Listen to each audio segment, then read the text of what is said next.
What's up, guys? It's your favorite Kiwi coach. You can give me 6 months of your time, and I'll give you the best golf swing of your life.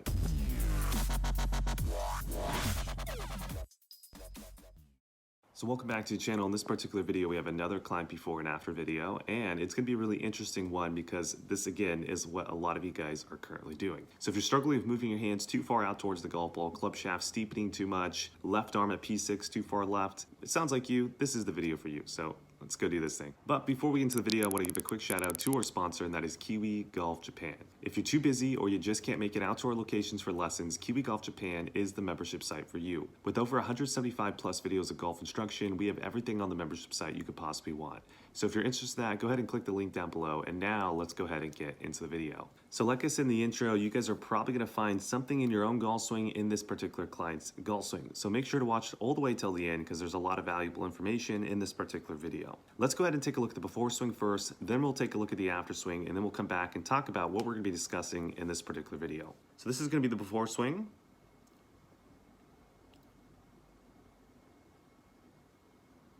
All right, this is going to be the after swing.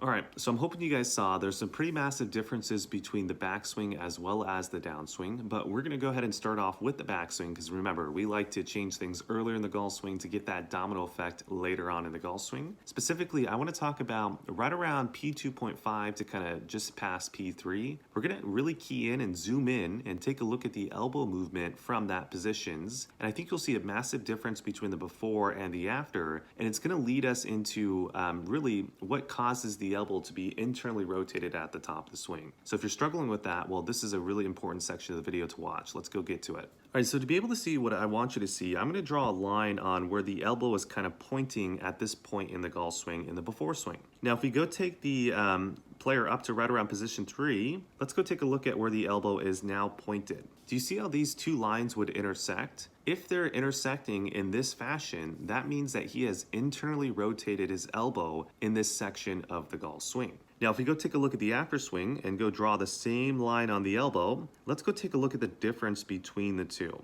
So if we go and let's go bring him up to right around position 3, we'll take him here. So if we go take a look now at the position of the elbow, yes, they're intersecting as well. However, they're intersecting in the opposite direction, which means that this player has now externally rotated his elbow as opposed to internally rotated his elbow. Now, the main reason why this is so important is if you internally rotate your elbow from P2.5 to right around P3, you're probably not going to recover by the time you get to position 4. There's not a lot of people that kind of internally rotate and then externally rotate it right at the very top of the swing. Most people, if they're internally rotating, are going to continue to do that motion all the way up to the top of the swing, and hence they're going to get a really heavily internally rotated elbow. All right, and to prove this to you, let's go take his before swing up to the top, and that's exactly what we're seeing at the top of the swing. So if I go draw an angle right now on his arm, we can see that he's right around 29 degrees. So he's really far away from the 15 degrees or less that we typically talk about for this position at the top of the swing. If we go take a look at the after now and get to the top of the swing, well, let's go take a look at the elbow now. If anything, this elbow right here looks like it's pretty much 0 degrees, right? It's right around 2 degrees. So he's definitely 15 degrees or less, which means he has externally rotated his elbow at the correct time throughout the backswing.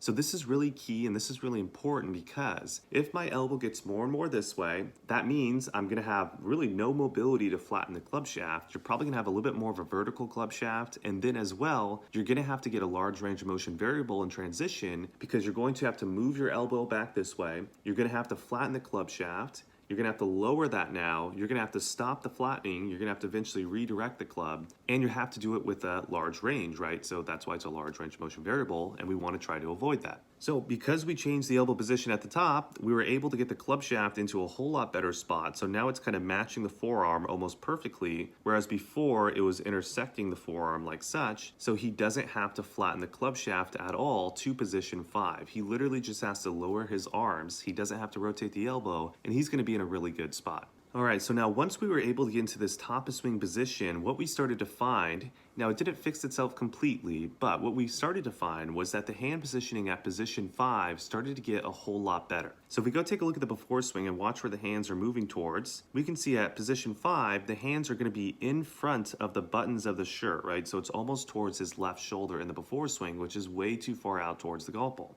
If we go take a look at the after swing now, let's go take a look at his hand position at position 5. Now it's right on the right pec, which is pretty much perfect. If anything, maybe it's slightly behind the right pec, but he's pretty much in an ideal spot at this particular point in the golf swing. Now again, the main reason why we were able to do this was because we changed the top of swing position. We made it a lot simpler for him to get to position 5. He didn't have to think about flattening the club shaft, moving the elbow differently to get to the correct P5. So because of that, it was a lot easier for him to concentrate his effort on just trying to get a proper P5. Now, another thing you're probably noticing is that the club shaft at position 5 is going to be a lot flatter in the after swing than the before swing. So one of the main reasons why we were able to do this was going to be because the elbow has changed as well at the top of the swing. If we go take a look at the before swing versus the after swing, let's go take a look at the rotation amount.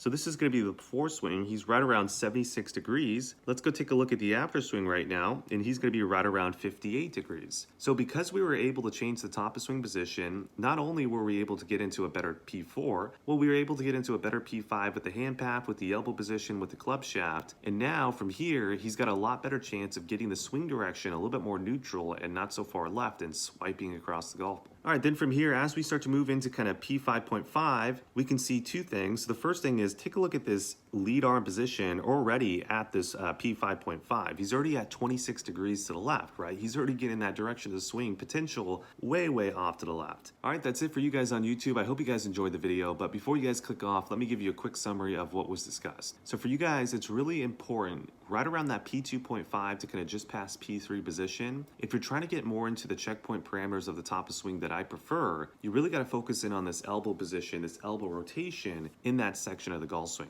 So what you can do is very clearly what I did in the analysis, draw a line on your elbow at that P2.5, and then once you get to P3 or just past it, draw another line. And if that line is not pointing closer to the ground, that means that you have not externally rotated the elbow. You're probably gonna have a very difficult time doing that. So again, a good feeling, a good way to actually feel this is put your left hand by your right elbow right around P2. I want you to get that left hand to push the elbow as much this way as you possibly can, right? That would be the external rotation, and that'll allow you to actually get the feeling of what you should be feeling at that particular point in the golf swing. Now, if you guys are struggling with this, make sure check out our Kiwi Coach 6-month program. We'd love to help you out. There'll be a link for that down below. Also, check out our membership site because that really supports this channel, allows us to continue to make videos for you guys. And then other than that, like, comment, subscribe, share, all that good stuff, and I'll see you guys in the next video.